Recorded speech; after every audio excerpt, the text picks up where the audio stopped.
o resultado que você ainda não tem está atrás da página que você ainda não leu e da mentalidade que você ainda não transformou. Bem-vindos ao Clube da Mente de Ouro. Aqui transformamos leitura em resultados.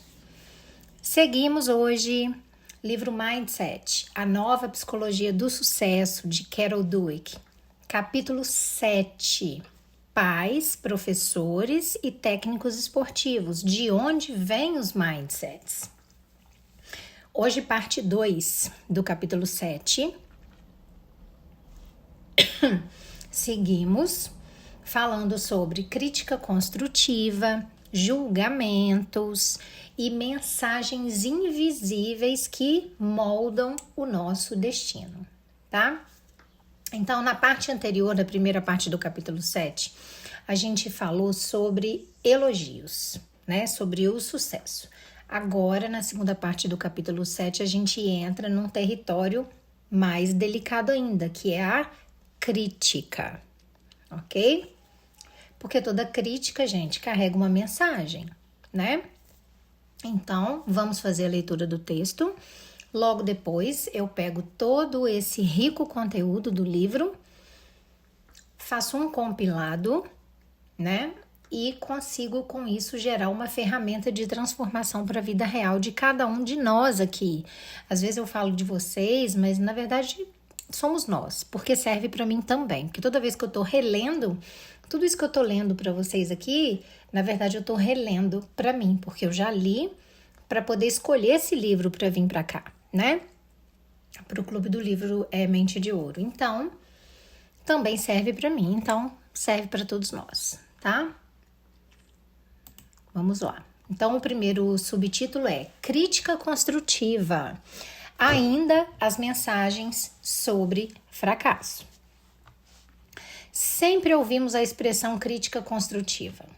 Mas não é meio óbvio que as pessoas acreditam que a crítica que fazem aos filhos seja construtiva? Por que criticariam se não achassem que seria útil? No entanto, grande parte das críticas nada tem de útil. São cheias de julgamentos sobre a criança. E construtiva significa capaz de ajudar a criança a reparar alguma coisa, apresentar um produto melhor, trabalhar de maneira melhor, ou seja, construir. Billy fez rapidamente o dever de casa, saltando várias perguntas e respondendo a outras abreviadamente de maneira desleixada. O pai ficou zangado. É isso o seu dever de casa? Você não consegue nunca fazer certo? Ou você é burro ou irresponsável? Qual dos dois? A mensagem questionava a inteligência e o caráter do filho e, ao mesmo tempo, dava a ideia de que os defeitos eram permanentes. Como poderia o pai exprimir a sua frustração e o seu desapontamento sem menosprezar os atributos do filho? Eis aqui algumas maneiras. Filho, eu fico realmente zangado quando você não faz todo o dever. Quando acha que pode completar isso? Filho, há alguma coisa que você não compreendeu bem no dever? Quer que eu veja com você? Filho, eu fico triste quando você perde uma oportunidade de aprender. Você é capaz de pensar numa forma de fazer isso de maneira que aprenda mais? Filho, esse dever parece realmente chato. Eu estou do seu lado. Pode pensar numa maneira de torná-lo mais interessante? Vamos tentar encontrar uma forma de reduzir a dificuldade e mesmo assim cumprir bem a tarefa? Você tem alguma ideia? Filho, você se lembra de quando lhe falei que as coisas chatas nos ajudam a aprender e a nos concentrar? Esta realmente vai exigir toda a sua capacidade de concentração. Vamos ver se você consegue se concentrar durante todo o dever. Às vezes, as crianças julgam e rotulam a si mesmas. Ginot fala de Philip, de 14 anos, que estava trabalhando num projeto com o pai e acidentalmente espalhou pregos no chão. Olhou o pai com cara de culpado e disse: Puxa, eu sou muito desastrado. O pai disse: isso não é o que se diz quando deixamos cair os pregos. O que é que se diz? Disse: os pregos se espalharam, vou recolhê-los. Só isso? Só isso. Obrigado, pai. Próximo subtítulo: as crianças aprendem as mensagens. As crianças de mindset fixo nos informam que recebem constantemente mensagens de julgamento vindas dos pais. Dizem achar que suas características estão sendo avaliadas o tempo todo. Perguntamos a elas: suponha que seus pais se oferecessem para ajudar você com os deveres escolares. Por que fariam isso? Elas responderam: o verdadeiro motivo é que eles queriam verificar se eu estava sendo inteligente ao fazer o dever. Perguntamos: suponha que seus pais ficaram contentes porque você tirou uma boa nota. Por que seria isso? Responderam: ficaram contentes em saber que eu sou inteligente. Perguntamos: suponha que seus pais conversassem sobre o seu desempenho quando você fosse mal em alguma coisa na escola. Por que fariam isso? Responderam: poderiam estar preocupados que eu não estivesse entre os mais inteligentes da turma. E eles acham que notas ruins querem dizer que eu não sou inteligente. Assim, cada vez que alguma coisa acontece, essas crianças ouvem uma mensagem de julgamento. Talvez todas as crianças achem que os pais as julgam. Não é isso que os pais fazem, reclamam e julgam. Não é o que os estudantes de mindset de crescimento pensam. Eles acham que os pais estão simplesmente procurando estimular o aprendizado e os bons hábitos de estudo. Eis o que dizem sobre a motivação dos pais. Suponha que seus pais se oferecessem para ajudar você com os deveres escolares. Por que fariam isso? Querem ter certeza de que eu aprendi o máximo possível com os trabalhos da escola. Suponha que seus pais ficaram contentes porque você tirou uma nota boa. Ficaram contentes porque uma boa nota significa que eu realmente trabalhei com dedicação. Suponha que seus pais conversassem sobre o seu desempenho quando você fosse mal em alguma coisa na escola. Querem me ensinar meios de estudar melhor no futuro. Mesmo quando se tratava da conduta ou dos relacionamentos dos filhos, os de mindset fixo se sentiam julgados, mas os de mindset de crescimento se sentiam ajudados. Bingo! Imagine que seus pais ficaram zangados quando você não fez o que eles pediram. Por que agiram assim? A criança de mindset fixo responde: eles ficaram preocupados, achando que eu poderia ser uma criança ruim. A criança de mindset de crescimento responde: queriam me ajudar a aprender maneiras de melhorar da próxima vez. Olha a diferença entre as duas respostas. Todas as crianças se comportam mal. As pesquisas mostram que as crianças pequenas fazem alguma coisa errada a cada 3 minutos. Essas ocasiões servem para julgamento de seu caráter ou para ensinar? Imagine que seus pais ficaram tristes quando você não compartilhou as coisas com as outras crianças. Por que reagiram assim? Criança de mindset fixo responde: acharam que isso mostrava o tipo de pessoa que eu sou.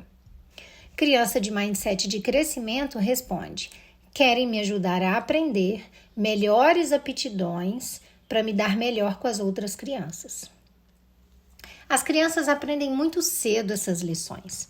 De 1 a 3 anos de idade já recebem essas mensagens de seus pais e aprendem que os seus erros são passíveis de julgamento e punição. Ou aprendem que os seus erros são ocasiões para sugestões e aprendizado. Eis um menino de jardim de infância que jamais esqueceremos. Você conhecerá diferentes mensagens que ele recebeu de seus pais. A situação é a seguinte: ele escreveu alguns algarismos na escola, havia um erro e ele agora nos diz como os pais reagiram. A mãe: oi, por que você está triste? O menino: eu dei à professora alguns números e pulei o 8 e agora estou triste. A mãe: bem, você pode fazer uma coisa para ficar mais alegre. O menino: o quê? Se você disser à professora que procurou fazer o melhor possível, ela não vai ficar zangada. Voltando-se para o pai, a mãe disse: nós não estamos zangados, não é? O pai: claro que estamos. Filho, é melhor você ir para o seu quarto. Eu gostaria de poder dizer que o menino deu mais atenção à mensagem construtiva da mãe, mas em nosso estudo ele pareceu aceitar a mensagem julgadora do pai, que o diminuía por seu erro e não apresentava nenhum plano para corrigi-lo. Pelo menos ele recebeu a mensagem da mãe sobre o seu esforço, que talvez lhe possa ser útil no futuro. Os pais reagem imediatamente ao comportamento dos filhos e o reinterpretam. Uma mãe novata procura amamentar o bebê. A criança chora e não aceita o seio, ou então mama um pouco, desiste e chora. O bebê é teimoso? É deficiente? Afinal, mamar não é um reflexo nato? Os bebês não deveriam mamar naturalmente? Qual é o problema do meu filho? Uma mãe novata nessa situação me disse: inicialmente eu fiquei realmente frustrada, mas depois eu me lembrei de seu trabalho. Fiquei falando com a criança: nós dois vamos aprender como fazer isso. Eu sei que você está com fome, eu sei que é frustrante, mas estamos aprendendo. Essa maneira de pensar me fez ficar tranquila e me permitiu guiar o bebê até que tudo deu certo. Também me fez entender melhor a minha filhinha, para que eu pudesse lhe ensinar outras coisas também. Então, não julgue, ensine. É um processo de aprendizado, ok? Bingo. Próximo subtítulo: as crianças transmitem as mensagens. Outra maneira de percebermos que as crianças aprendem essas mensagens é que podemos ver como elas as transmitem. Até mesmo crianças muito pequenas passam adiante o que aprenderam. Perguntamos a crianças da 2ª série: que conselho você daria a uma criança da turma que está com problemas em matemática? Eis o conselho de uma criança de mindset de crescimento: você desiste muitas vezes? Pensa 1 minuto e depois desiste? Nesse caso, você deve pensar por muito tempo, talvez 2 minutos. E se não conseguir, deve ler o problema outra vez. Se não conseguir, deve levantar a mão e perguntar à professora. Não é excelente? O conselho das crianças de mindset fixo não foi tão útil. Como no mindset fixo não há receita para o sucesso, o conselho delas tende a ser curto e doce. Sinto muito, disse uma dessas crianças, como se desse as suas condolências. Até mesmo as crianças de colo são capazes de passar adiante as mensagens que recebem. Mary Mann e Carol George fizeram estudos sobre crianças maltratadas que haviam sido julgadas e punidas pelos pais por terem chorado ou se comportado mal. Os pais muito severos frequentemente não compreendem que o choro dos bebês é sinal de que precisam de alguma coisa, ou de que não são capazes de parar de chorar se receberem uma ordem para isso. Em vez disso, consideram a criança desobediente, teimosa ou chorona. Eles observaram crianças maltratadas entre 1 e 3 anos de idade na creche que elas frequentavam, analisando as suas reações quando outras crianças choravam. Muitas vezes elas se zangavam com as que choravam e algumas tentaram até mesmo bater nelas. Tinham recebido a mensagem de que criança que chora deve ser julgada e punida. Olha que triste, gente.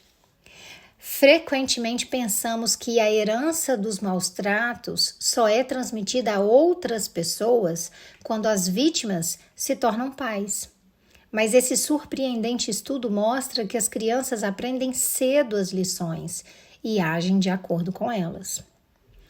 Como reagiam as crianças que não tinham sido vítimas de abusos quando um coleguinha chorava?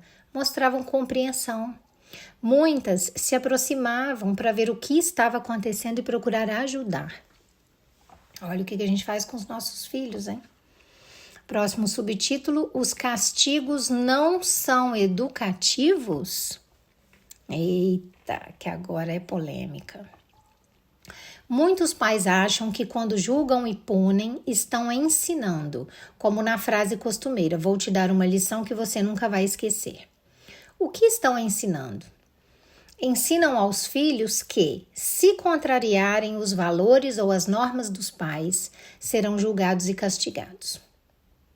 Não estão ensinando os filhos a pensar sobre as questões e chegar sozinhos a decisões éticas e maduras. E é muito possível que não estejam ensinando aos filhos que os canais de comunicação estão abertos. Porque não estão, né, gente? Nesse caso, não estão mesmo. A Alissa, de 16 anos, disse à mãe que ela e as amigas queriam experimentar bebidas alcoólicas. Será que a mãe poderia convidá-las para um coquetel? À primeira vista, isso pareceria um absurdo. Mas eis o que a Alissa queria dizer. Ela e as amigas tinham ido a festas onde havia bebidas, mas não queriam experimentá-las num ambiente em que não se sentissem seguras e sob controle. Também não queriam dirigir o carro de volta para casa depois de beber.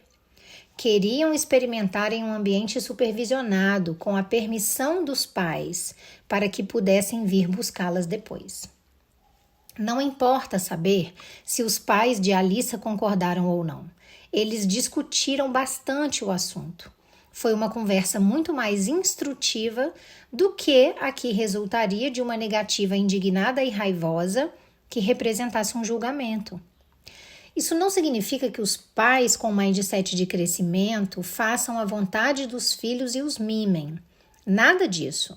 Eles estabelecem padrões elevados, mas ensinam aos filhos como atingi-los. Dizem não, mas de maneira justa, pensada e respeitosa. Da próxima vez que você se vir em posição de castigar, pergunte a si mesma: qual a mensagem que eu estou mandando? Eu vou julgar e castigar ou eu vou ajudar a pensar e a aprender? Bingo. Próximo subtítulo: os mindsets podem ser uma questão de vida ou morte. É claro que os pais desejam o melhor para os filhos, mas às vezes os colocam em perigo.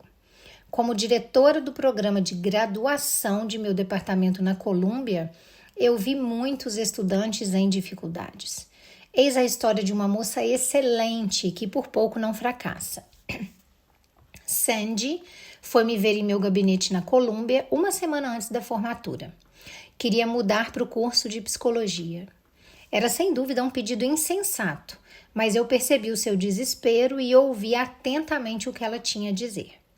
Quando eu olhei as suas notas, havia algumas excelentes e outras muito ruins. O que estaria acontecendo? Os pais de Sandy a prepararam para ingressar em Harvard. Por causa do mindset fixo deles, o único objetivo da educação de Sandy era provar o seu valor e a sua competência. E talvez o valor e a competência deles, né? Conseguindo ser aceita em Harvard. Isso significaria que ela era verdadeiramente inteligente. Para eles, não se tratava de aprender, nem de seguir o seu amor pela ciência, nem mesmo de fazer uma grande contribuição. A questão era um rótulo. Mas ela não tinha sido aceita e caiu numa depressão que desde então a perseguia. Às vezes, conseguia trabalhar com eficiência, daí as notas muito altas, e outras vezes não, notas muito baixas. Eu sabia que se não a auxiliasse, ela não se diplomaria. E nesse caso não teria coragem de enfrentar os pais. E se não pudesse enfrentá-los, não sei o que poderia acontecer. Consegui ajudá-la a obter o diploma de maneira legítima, mas o importante não é isso. Seria realmente uma tragédia que uma moça maravilhosa e inteligente como Sandy fosse esmagada pelo peso desses rótulos. Eu espero que essas histórias ensinem aos pais que eles devem desejar o melhor para os seus filhos de maneira adequada, estimulando os seus interesses, o seu crescimento e o seu aprendizado. Próximo subtítulo: desejar o melhor da pior forma. Olhemos mais de perto a mensagem dos pais de Sandy. Não nos importam quem você seja, quais os seus interesses e o que você possa vir a ser. Não nos importa o aprendizado. Somente a amaremos e respeitaremos se você entrar para Harvard. Os pais de Mark tinham ideias idênticas. O rapaz era um extraordinário aluno de matemática e, ao terminar o ensino fundamental, ele estava altamente interessado em entrar para a escola Stuyvesant, um colégio de ensino médio especial de Nova York, cujo currículo dá muita ênfase às ciências e matemática. Lá ele poderia estudar matemática com os melhores professores e conversar sobre a matéria com os estudantes mais adiantados da cidade. A Stuyvesant também tinha um programa que lhe permitiria frequentar cursos de matemática na Colômbia, tão logo estivessem condições de fazê-lo. Mas no último momento os pais não concordaram. Tinham ouvido dizer que era difícil a um aluno da Stuyvesant entrar para Harvard, por isso o mandaram a outro colégio. Não importava que ele não pudesse mais seguir os seus interesses e, ao mesmo tempo, desenvolver o seu talento. Somente uma coisa lhes importava: uma universidade que começa com a letra H. Gente, a segunda parte do capítulo 7 termina aqui, tá? Também foi muito interessante, né? Esse capítulo 7, ele é polêmico, ele promete, tá? Mas vamos lá, né? Vamos falar sobre o que realmente está sendo dito, né? Nessa parte do capítulo. Gente, toda crítica carrega uma mensagem, certo? Essa mensagem, ela pode ensinar o filho ou rotular essa criança, certo? Então, quando um pai diz para um filho, você nunca faz nada direito, você é burro ou você é irresponsável, como está escrito no livro, né? Esse pai, ele não está corrigindo um comportamento desse filho. Esse pai está atacando a identidade desse filho. Bingo! Essa é a diferença central que a autora nos mostra no livro, né? Que crítica construtiva, ela não julga quem a criança é. Crítica construtiva de verdade orienta o que pode ser melhorado. Faz a criança enxergar que ela pode melhorar aquilo. E não que aquilo é muito ruim e ela é aquilo e acabou. Né? A palavra construtiva significa como podemos fazer isso de uma maneira melhor. Ou seja, como podemos construir, crescer, aumentar. Né? Então, em vez de eu falar o que há de errado com você, isso não é construtivo, isso é destrutivo. Eu tenho que perguntar como podemos fazer isso de uma maneira melhor. Aí isso sim é construtivo. Percebe a diferença? Né? Quando uma criança derrubou os pregos no chão e falou eu sou muito desastrado, o pai poderia simplesmente reforçar esse rótulo. Ou ele poderia, como ele fez, ensinar sobre ter responsabilidade, porém sem atacar a identidade dessa criança. Foi o que ele fez. Ele falou, os pregos se espalharam. Ou seja, não atacou a identidade desse filho, falando, você não faz nada direito. Mas, ao mesmo tempo, logo em seguida, ele chama essa criança à responsabilidade. Vamos recolhê-los, ou seja, vamos resolver o problema. Né? Isso é mentalidade de crescimento aplicada na vida real. Bingo, né? Porque o erro, ele não pode ser a identidade dessa criança. O erro é um evento na vida dessa criança. Bingo. E aí aqui vai entrar uma pergunta importante, né? Para você que é mãe, para você que é professora, para você que é mentora, para você que é líder, para você que é educadora. Quando alguém falha perto de você, você corrige esse comportamento ou você já rotula a pessoa? Ai, ele sempre deixa tudo cair no chão. Ai, tem a mão furada. Essa da mão furada é lei, né? Nossa, esse menino tem a mão furada. Tem nada que eu coloque na mão dele que ele não deixe cair. Tá rotulando a pessoa. Isso não é corrigir o comportamento. Corrigir é falar, caiu, é verdade, vamos pegar. Ok?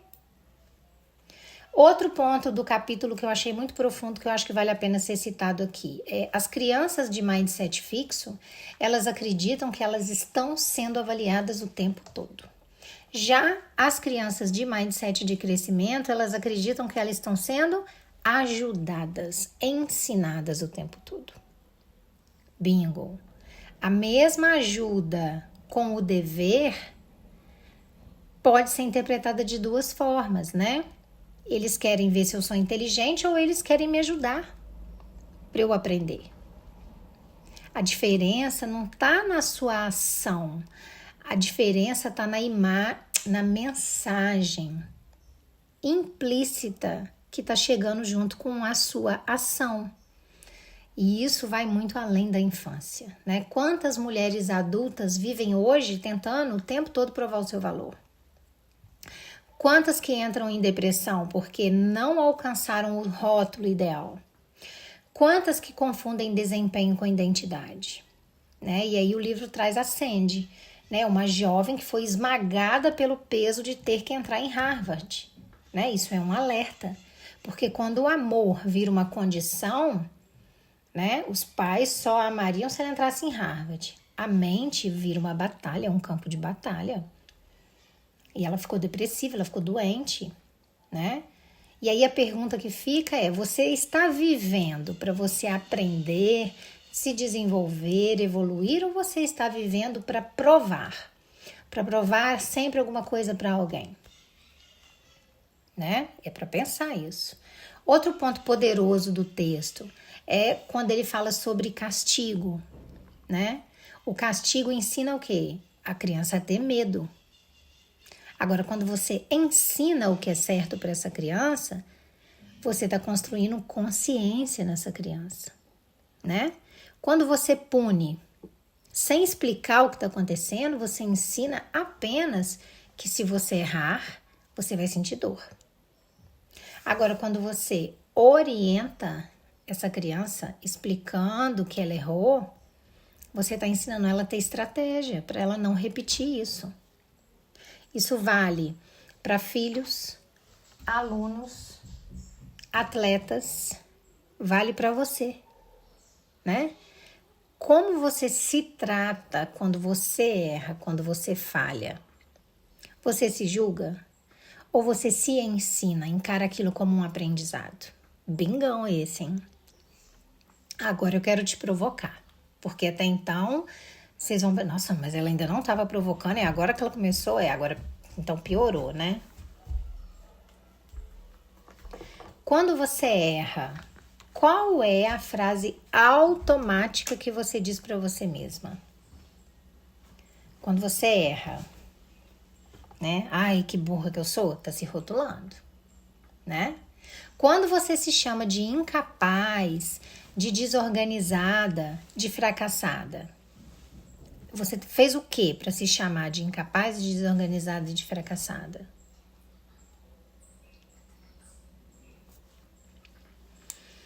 Ou, ao invés disso, você pergunta: o que eu posso aprender com isso aqui que aconteceu? Né? Você vive tentando conquistar novos rótulos, né, que a sociedade acha que são importantes? Ou você vive tentando desenvolver competências reais para sua vida? E a resposta eu acho que é bem óbvia para muita gente aqui, né? No meu livro Mente de Ouro, eu ensino exatamente essa transição. Você sair da mentalidade de julgamento, julgar os outros e a você mesma, e entrar na mentalidade de construção. Você aprende a separar identidade de resultado. Você aprende a transformar um erro numa estratégia, num aprendizado. Você aprende a substituir uma autocrítica que é destrutiva por uma disciplina inteligente. E você aprende a construir confiança, autoconfiança, baseada no seu processo e não num rótulo.